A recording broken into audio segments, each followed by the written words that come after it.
আজকের রেসিপিটা হচ্ছে চিকেন চাপের। যদিও চিকেন চাপ দেখা যাচ্ছে না, এখানে এক কিনারে পড়ে আছে, তবুও আজকের রেসিপিটা হচ্ছে চিকেন চাপের। এর আগে লুচির রেসিপি দিছি, আলুর দমের রেসিপি দিছি। যেদিন আলুর দমের রেসিপি দিছি সেদিন বলেছি যে এরপরে না হয় চিকেন চাপের রেসিপি দিব। তো যাই হোক, যেভাবেই হোক চিকেন চাপের রেসিপি নিয়ে হাজির হয়েছি। আর হ্যালো এভরিওয়ান, আমি তাসনিম আক্তার তাহমিনা, তাহিস ফ্রম তাহমিনাইটস তাহাস অ্যাক্টিভিটি। আর প্রথমেই আমি হচ্ছে লেগ পিস নিয়েছি। এখানে হচ্ছে শুধু লেগ পিস না, রোস্টেড পিসের মতো করে নিলেও হইতো। তো যাই হোক, এটাকে একটু ছুরি দিয়ে আলগা করে নিয়েছি এবং দেন এটাকে একটু থেতলে নিচ্ছি। কিন্তু আমার থেতলানোটা একদম পারফেক্ট হয়নি, এই জন্য হচ্ছে একটু সমস্যা হয়ে গেছে।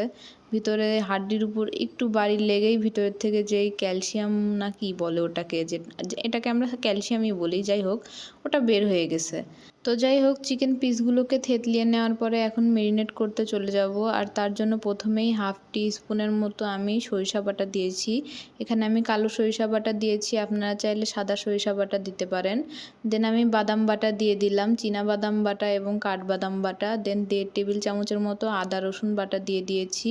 আর একটু বিট লবণ দিয়েছি, সাথে মরিচের গুঁড়া 1 চা চামচের মতো, আর হাফ চা চামচের মতো সামান্য একটু হলুদের গুঁড়া দিয়েছি।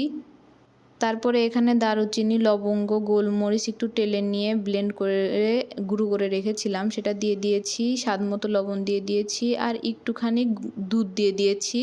আপনারা চাইলে টক দই দিতে পারেন, আর আমি টক দই দিইনি, তাই জন্য দুধ এবং 1 স্লাইস লেবু দিয়ে দিয়েছি এবং দেন আমি এটাকে ভালোভাবে মাখিয়ে নিচ্ছি।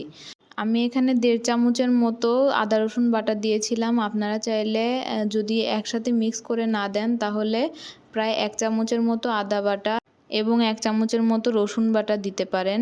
আর যাই হোক, আমি হচ্ছে ধনিয়া গুঁড়া দিতে ভুলে গেছিলাম, তো সেই ধনিয়া গুঁড়াটা এখন দিয়ে দিলাম, শুরুতে দিয়ে দিলেও হবে। তো 1 চামচের মতো ধনিয়া গুঁড়া দিয়ে ভালো করে মাখিয়ে রাখছিলাম করে 1 থেকে 2 ঘন্টা।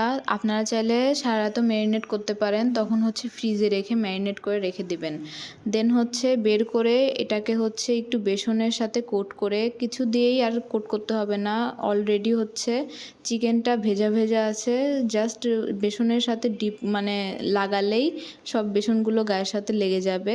দেন হচ্ছে ডিপ ফ্রাই করে নেবেন আস্তে আস্তে, লো হিটে ডিপ ফ্রাই করবেন। আমার হচ্ছে প্রথম দুটোতে দেখতেই পাচ্ছেন ফ্লেম হাই ছিল, তাই তাড়াতাড়ি লাল হয়ে গেছে। কিন্তু তাড়াতাড়ি লাল হয়ে গেলে তো ভিতর থেকে কুক হবে না, সেটা ভিতর থেকে কুক করতে গেলে আবার বাইরে থেকে পুড়ে যাবে। তো এই জন্য লো ফ্লেমে আস্তে আস্তে করে কুক করে নেবেন। আর চিকেন ফ্রাই যেভাবে ভাজে একটু সময় ধরে আস্তে আস্তে সিদ্ধ হওয়া পর্যন্ত ওয়েট করে, এটাও ঠিক এমনভাবেই আস্তে আস্তে ফ্রাই করতে থাকবেন এবং সিদ্ধ হওয়ার জন্য ওয়েট করতে থাকবেন। সিদ্ধ হয়ে গেলেই একবার সব তুলে নেবেন। তো আমার ভাজা একটা হয়ে গেছে, দেন হচ্ছে আমি সব তুলে নিলাম।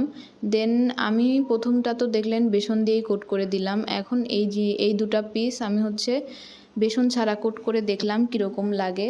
তো আমার মনে হয়েছে যে বেসন দেওয়া আর না দেওয়ায় আহামরি কোনো পার্থক্য হয় না, কিন্তু রেস্তোরাঁয় বলে বেসন দেয়, সেজন্যই আমি এই রেসিপিটাতে দেখিয়েছি। তো যাই হোক, ভেজে সেরে তুলে নিলেই হয়ে গেল আমাদের চিকেন চাপ। তো আজকের রেসিপি এই পর্যন্তই। এখন লুচির সাথে বা নানের সাথে সার্ভ করুন। আল্লাহ হাফেজ।